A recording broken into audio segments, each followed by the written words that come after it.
you hard. know? No, you're probably right. But You're I probably. think both are coming back. Can we switch gears? There's so many things I want to ask you about, but this one I feel like could take a hot second. Let's hear it. Well, PK and Dorit's divorce continues Ooh. to just get so messy. And we just had so much to talk about the last couple of episodes. We hadn't gotten to it, but a lot of new updates. Where do you think this is at? Basically, here are some of the highlights. He wants spousal support from her. You're the one that called that. I feel like you planted that idea. He wants spousal support from her. Her salary is absolutely going to be revealed, which I believe is over $1 million. They can't seem to squash the rumors around their $8 million Encino home, whether they're refinancing the mortgage, whether it's up for rent, is there a tenant in there? Are they in danger of losing it? Nobody seems to know, although it does seem, at least for now, to be out of the press and not being foreclosed upon. She's spending $1,000 an hour on Laura Wasserman, the The Hollywood bills, the legendary. bills are adding up and they don't have that much money. Wait, do you think that's true? You really think? Because I don't know. Do you think PK says he has plenty of money. What do we think they do? Do we not? I am curious about their finances. It's sort of, I don't know. Okay, well, a couple of things. Okay, thoughts? Is Laura at $1,000 an hour? Yes. Are the bills adding up? Yes. Yeah, I think I might have put this out there and PK might have heard this. My buddy, I mean, it's the first thing I said when I heard this. I was like, why are people worried about Boy George and what PK makes and this and that and everything?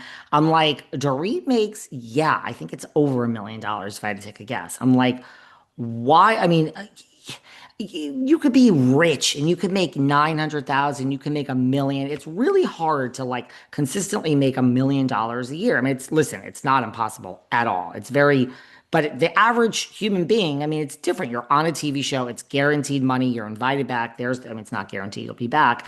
I'm like, why is, and PK could say, well, my business was a lot busier. I kind of took a step back from my business. Dorit was always filming. I mean, I had to be part of the storyline here. They asked her at this season, what was I going to be? The robbery. Well, we need you home, PK. We need you home to deal with this. We need this. He could say, I took a step back from all my businesses to help Dorit with her career. Boy, George had less concerts that year. Also, my business is in trouble.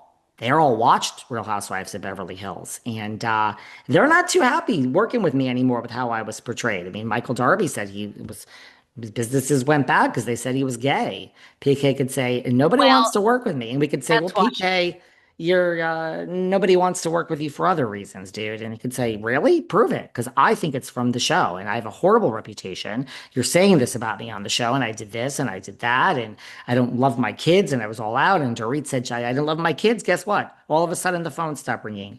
So here's my lost business. So I want some of her salary. She made this much. Here's the 10 years. I want this. I think it's a really smart move, PK. I think she's going to have to pony up some money. I think she's going to have to pony up some money. I Divorce, unless you're Portia Williams, usually doesn't come out in your face. It's there are no mean, winners. You have to, and my best advice to people, my best advice is yes, like, lawyer. is I get it. You were married to this person. You slept with them. I get it. Divorce gets so ugly because it's love. Like in addition, I wanted to be a criminal defense attorney. I mean, I was corporate tax attorney. I have no regrets in my life. If I had to do it over again, I didn't. That would be an interesting type of law. But divorce law, that's another one. It interests me. It's like my best advice is like it will end at some point. Like you cannot keep the divorce going forever. Look at Bethany Frankel. So And the kid now, just you really want to do not, divorce? It's so awful. The casualty is always the kids. The casualty is always the I children. want to do none of it, but I'm just saying if I had to do it over. Criminal, yeah, that one. That one would be fascinating. God, Um, can we like that's a whole nother podcast. We can wait till the next show.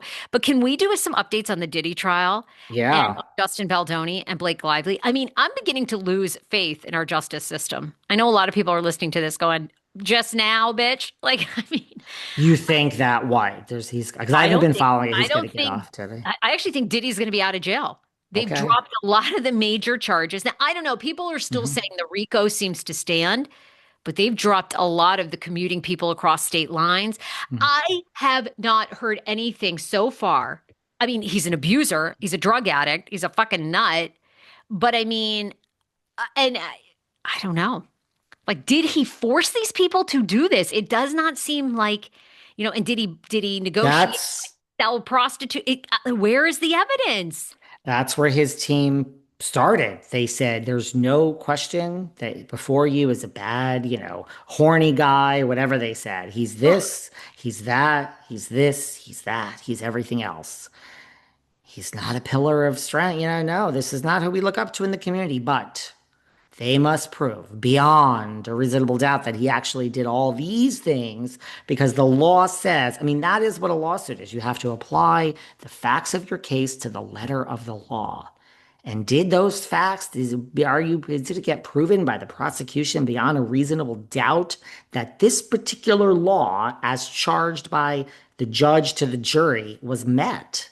So, yeah, horrible guy, but there's a lot of things that I've seen too that I'm like, well, that doesn't really prove that or that, even with all Cassie's stuff. So I'm not gotta you got a Well, point. legal experts are saying that the prosecution's testimony has helped present a compelling case to a panel of 12 jurors, but a conviction on all counts remains far from assured. Some of the key aspects of the case and the potential vulnerabilities in their arguments.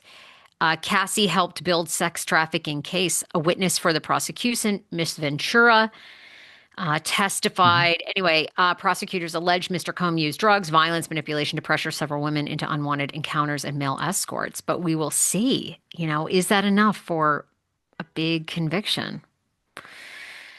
Um, Sarah doesn't think so.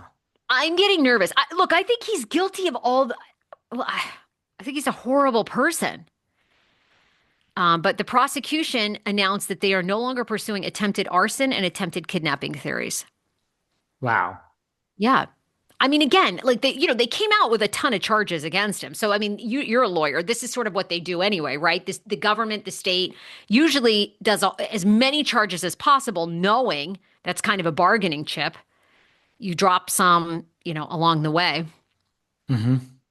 Those two alleged acts were included in the government's racketeering conspiracy charge, which is count one in the indictment against Combs. The government is no longer planning to proceed with these theories of liability, so instructions are no longer necessary. Prosecutors wrote in a letter.